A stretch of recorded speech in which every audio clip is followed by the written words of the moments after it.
Congrats on the win, man. Thank you. I'm super tired. So. Why are you tired? Honestly, just a long week. No, I cut like 22 pounds.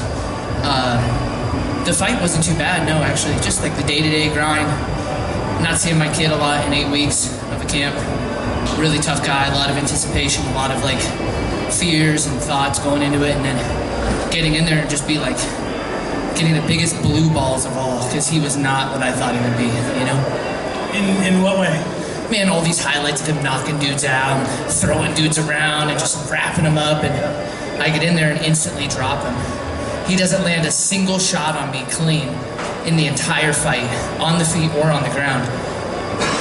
How even one judge saw any rounds for him is insane, asinine.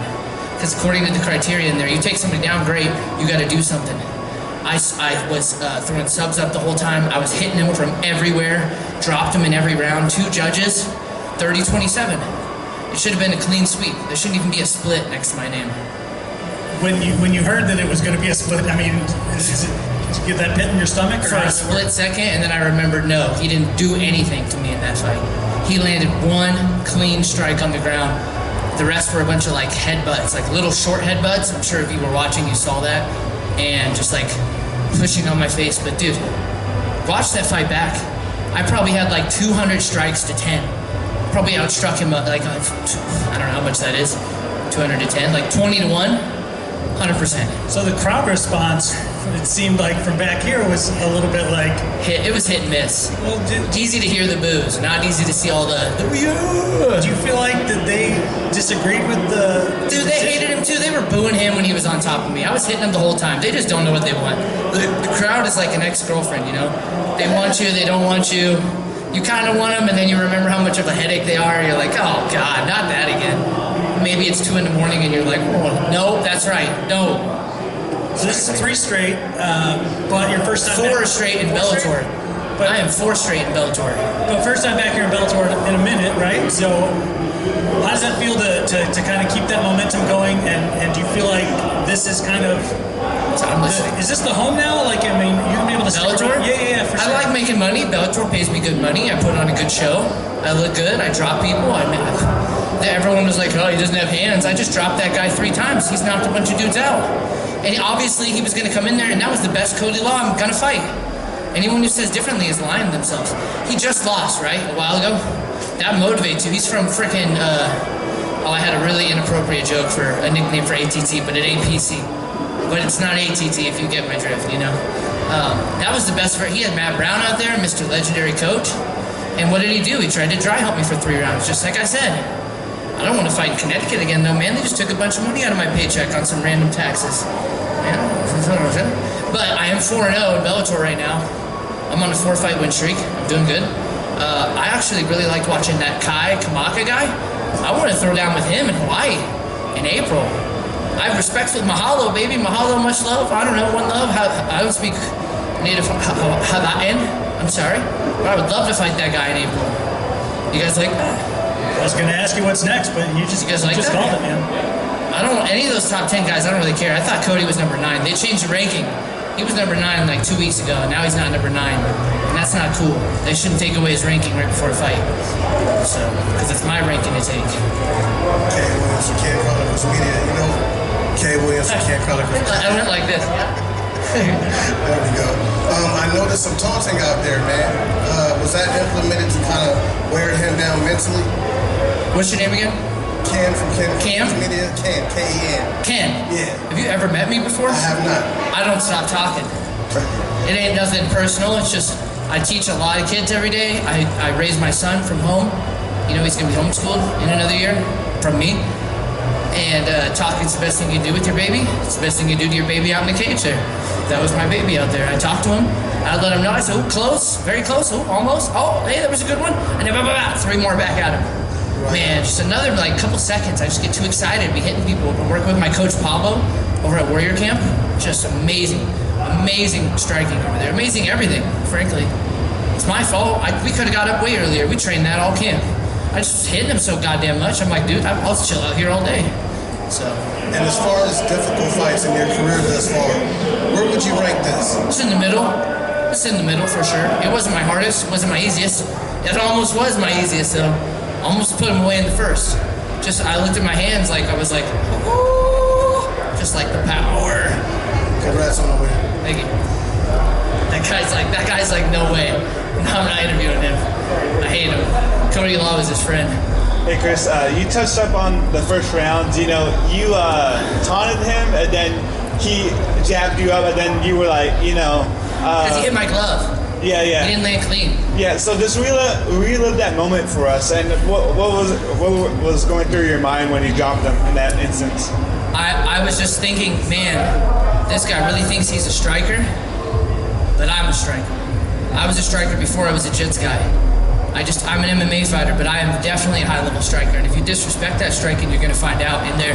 And he found out quick. You know what I mean? That he was not at that level. I am a top 10 level fighter. I think me and Kai need to fight it out for a ranked spot. How do you see yourself getting? I know you just got done with a fist fight, but how do you see yourself getting the hand raise if you were to fight Kai Kamaka? One of us is going down. Most likely him, because I've never been dropped or knocked down. I liked this fight with Kevin. He looked good out there. I saw things that I could take advantage of. I'm not Kevin. I like Kevin a lot. We've grown up around each other, but I'm not Kevin. You know, I'm here to stay, make an impact. And last question, why were you humping the cage afterwards? Because one of the front row, whatever, management guys was like, he was like, is it okay if I get inappropriate here for a second? Do you guys care? He was like, to me, and I was like, that's what your boy was doing. He was all up in my grill, you know, and then I was like, he's over here trying to hump me, and I'm lighting him up, so he was just annoying me. I mean, like, there's kids and everything, like, right there, front and center, and this grown, like, 35-year-old man is doing this to me. I know it looks embarrassing in the interview now, but I let everybody know before I did it, so. Chris, that guy. Now that we're not being PC, what do you want to call American Top Team? No, I can't. No, because it's like a sexual orientation joke, and you can't make those jokes anymore. But it's like the kind of shit you would say in high school you used to get away with, you know. Chris, Aldrich Warner from the Fight Dialogue. Obviously, man, great win tonight. But I want to talk to you about that Kai Kamaka matchup. Yeah. What is exactly about that fight interests you? And also, would you like to fight for that to be the co-main event spot of the Hawaiian card? Would I fight for that to be co-main? Yeah. Absolutely. Look at us. We're gorgeous. He's about as gorgeous as you can get in Hawaii out there, man. I need to get a tan, but I'm from Oregon, dude. Like, there ain't no sun in Oregon. You go to the Pacific Northwest, there's a reason the Twilight movies were made out there. We got no sun. If I get sun, I sparkle like diamonds. He is a great fighter, and I was super excited when I saw that Bellator had brought him back. And I was always like, damn, I'd love to fight that guy. Fight a real Hawaiian in his hometown with all those Hawaiians just screaming at me. I mean, I'm sure they'll be cool, but you know what I mean? When I beat him like I beat this guy, this is his kind of turf out here. I want them all just screaming at me. And then inviting me out to dinner later. That'd be a good fight. We'd sell the house out easy. For sure. Easy. For sure, man. And obviously, you know, many people don't know that you also do a lot of grappling and grappling scene. You thinking about getting back into that soon, or you just want to take some time off? My other coach, Ryan Fortin, is a really badass black belt under Barry Yoshida. And he really, not argued, but really conveyed to me the importance of just sticking to jiu-jitsu, because I'm getting like top 3 in all these like high-level jits matches against top black belts in my weight class in the world. No other fighter out there, none of the fighters in the Bellator roster, not a single one of them has gone out and grappled the kind of people I've been grappling and having success. You know what I mean? At black belt level, you know, so it's cool that we're having these kind of close MMA fights, but give me no time limit, everybody's getting subbed. Everybody's getting finished. I could go all day out there, you know? My last question for you is, obviously, what are your thoughts on the Felipe Pena, Gordon Ryan 4 matchup? What did you think about that? Gordon Ryan is the best ever, period. I got to train with him in Danaher after I beat AJ. I pretty much have like an open invitation, I think, after smashing. Everybody, you're welcome, by the way. I got rid of AJ Agazarm from MMA. I did that. Don't forget that I got rid of that nuisance. And because of that, I have an invitation around the world to train with anybody now. Thank you, AJ. What's up, Chris? Do you feel like there was a single moment out there that you felt you were in danger?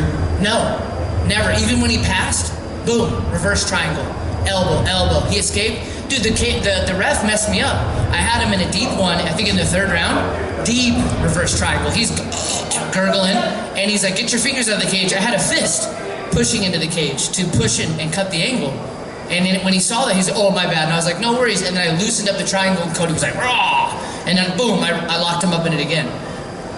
The judges, referees, and the commission all tell us the day before, this is what scores on the ground. Subs, strikes, passing is great, right? He didn't really pass, and when he did, submission, back to guard. You know, there wasn't a single moment of that fight he controlled other than being against the cage and staying on top. But that means nothing. And was he returning any of those verbal jabs out there? No, very polite, super polite. And all week and after the fight, was he polite? He kept a respectful manner? Yeah, but I got inside his head. No Philly boy is coming in here shaved and tanned like that. That man, I thought the spray tan was gonna get on me. I thought I was gonna be Trump orange after this fight. You know what I'm saying? You don't come from Philly and look like that. Man spent too much time in Florida or in a tanning bed. And he was freshly shaved. He was prickly even. I felt his chest on me for a moment and it scratched me. All that freshly shaven chest hair. You know what I mean?